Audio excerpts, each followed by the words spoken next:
തദ്ദേശ തെരഞ്ഞെടുപ്പ് തോൽവിയുടെ കാരണങ്ങൾ സംബന്ധിച്ച സിപിഐഎം വിലയിരുത്തലുകൾ തള്ളി സ്വർണ്ണക്കൊള്ളയും തെരഞ്ഞെടുപ്പിൽ തിരിച്ചടിയായെന്നാണ് സിപിഐ നേതൃയോഗങ്ങളുടെ കണ്ടെത്തൽ.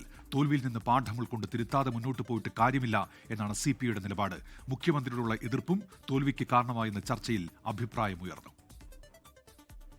തോൽവിയുടെ ആഴവും പരപ്പും വ്യക്തമായിട്ടും ഭരണവിരുദ്ധ വികാരമോ ശബരിമല വിഷയമോ തിരിച്ചടിയായില്ല എന്ന നിലപാടിൽ ഉറച്ചു നിൽക്കുകയാണ് സിപിഐഎം. മുന്നണിയിലെ ഒന്നാമത്തെ കക്ഷിയുടെ ഈ വിലയിരുത്തലുകളെ അപ്പാടെ തള്ളുകയാണ് സിപിഐ. ക്ഷേമാനുകൂല്യങ്ങൾ വാരിക്കോരി പ്രഖ്യാപിച്ചിട്ടും കനത്ത തോൽവി ഉണ്ടായത് ഭരണവിരുദ്ധ വികാരമല്ലെങ്കിൽ മറ്റെന്താണെന്നാണ് സിപിഐയുടെ നേതൃയോഗങ്ങൾ ഉയർന്ന ചോദ്യം. ശബരിമല സ്വർണ്ണക്കൊള്ള സംബന്ധിച്ച് ജനങ്ങൾക്കിടയിൽ ഉണ്ടായ സംശയവും തോൽവിയിൽ നിർണായകമായി എന്നാണ് സിപിഐ സംസ്ഥാന സെക്രട്ടേറിയറ്റിന്റെയും എക്സിക്യൂട്ടീവിന്റെയും വിലയിരുത്തൽ. മുഖ്യമന്ത്രിയുടെ ചില നിലപാടുകളോട് ജനങ്ങൾക്കുള്ള എതിർപ്പും തോൽവിയിൽ പ്രധാന പങ്കുവഹിച്ചതായി സിപിഐ ചൂണ്ടിക്കാട്ടുന്നു.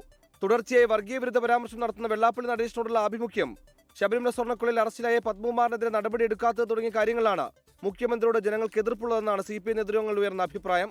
സംഘപരിവാർ അജണ്ട ഉൾക്കൊള്ളുന്ന PM3 പദ്ധതിയുടെ ധാരണാപത്രത്തിൽ ഒപ്പുവെച്ചതും ജനങ്ങൾക്കിടയിൽ സംശയം ജനിക്കാൻ ഇടയാക്കിയെന്ന് വിമർശനമുണ്ട്.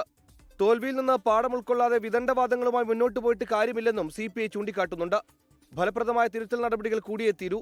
തദ്ദേശ തെരഞ്ഞെടുപ്പിൽ പാർട്ടി നേരിട്ട കനത്ത തിരിച്ചടിക്ക് കാരണം വാർഡ് വിഭജനത്തിലെ അപാകതകളെന്നാണ് സിപിഐയുടെ നിലപാട്. വാർഡ് വിഭജനം തങ്ങൾക്ക് അനുകൂലമാക്കാൻ ഉദ്യോഗസ്ഥരുമായി ചേർന്ന് സിപിഐഎം ഇടപെടൽ നടത്തിയെന്നാണ് സിപിഐയുടെ വിമർശനം.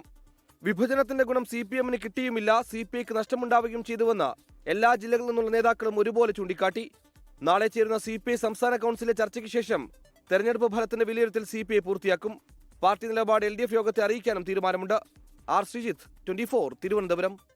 ലോകത്തെവിടെയായാലും ഏത് സമയത്തും 24 വാർത്തകളും ഓഗ്മെന്റഡ് റിയാലിറ്റി പാക്കേജുകളും എക്സ്പ്ലെയിനറുകളും വിശദമായി കാണാൻ ഞങ്ങളുടെ YouTube ചാനൽ നിങ്ങൾക്ക് സബ്സ്ക്രൈബ് ചെയ്യാം.